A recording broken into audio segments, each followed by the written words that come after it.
Fala galera, tudo bem com vocês? Professor Tigman para mais um Papo Reto.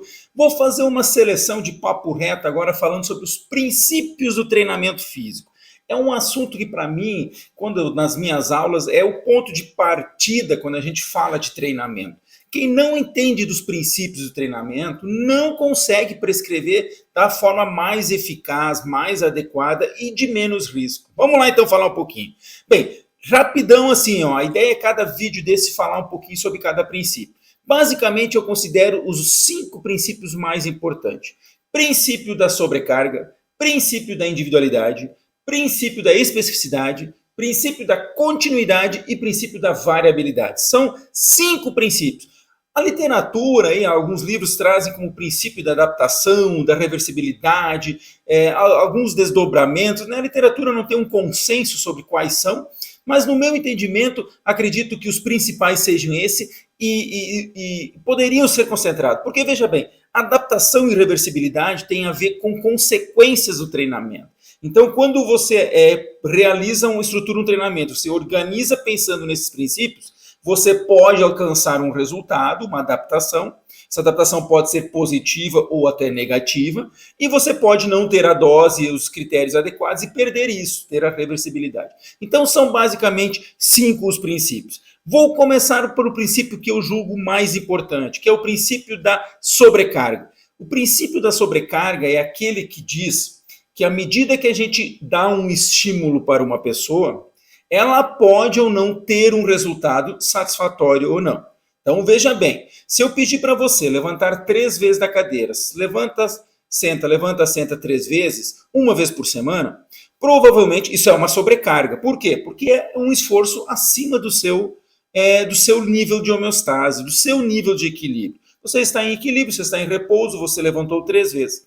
Agora, isso pensando num efeito a longo prazo, pensando isso como uma carga para criar uma adaptação, muito provavelmente seja muito pouco para a maioria das pessoas. Obviamente que uma pessoa acamada, uma pessoa que vem de uma doença, ficou aí de cama 2, 3 meses, levantar 3 vezes da cadeira pode ser uma carga suficiente.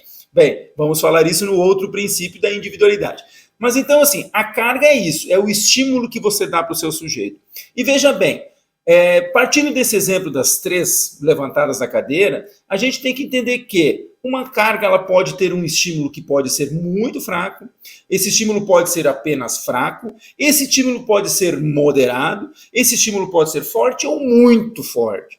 E aí cabe ao profissional de educação física saber qual é a carga, baseado no histórico da pessoa, baseado numa série de avaliações, baseado em vários critérios, saber qual a carga que deve ser apropriada àquele momento de treinamento do sujeito, né? Porque essa carga não precisa ser leve durante todo o tempo, não precisa ser moderada, ela precisa ser adequada ao sujeito conforme a sua individualidade.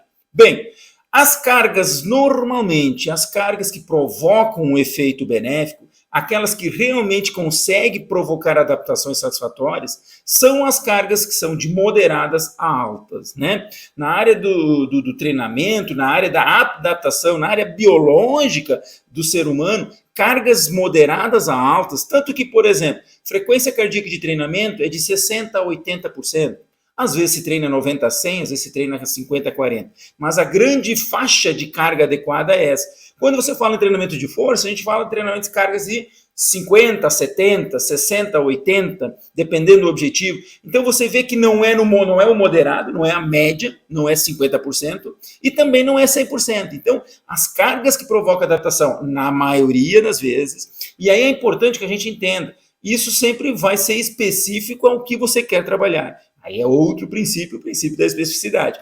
Mas então, você tendo uma carga adequada, você consegue provocar adaptações. Se essa carga for muito alta, ela pode trazer prejuízo, tanto lesões agudas como lesões crônicas a longo prazo. Se essa carga for muito baixa, você pode não ter efeito nenhum. Você vai ter um gasto energético, um gasto calórico mínimo, né? Mas você não vai ter um efeito de adaptação, de mudança do seu corpo, certo? Então, a grosso modo, o princípio da sobrecarga é esse, cabe ao seu profissional acertar no alvo, como eu sempre falo, acertar no alvo na carga adequada. Isso não é tão simples, Vai por um método de tentativa e erro, vai baseado na literatura, vai na experiência desse profissional, um conjunto de informações te ajudam a chegar a esse ponto mais rapidamente e de forma mais eficiente. Certo, gente? Espero que esteja gostando, se inscreve, curte, Vamos fazer nos próximos papos retos, vamos falar dos demais princípios do treinamento. Valeu, um abraço!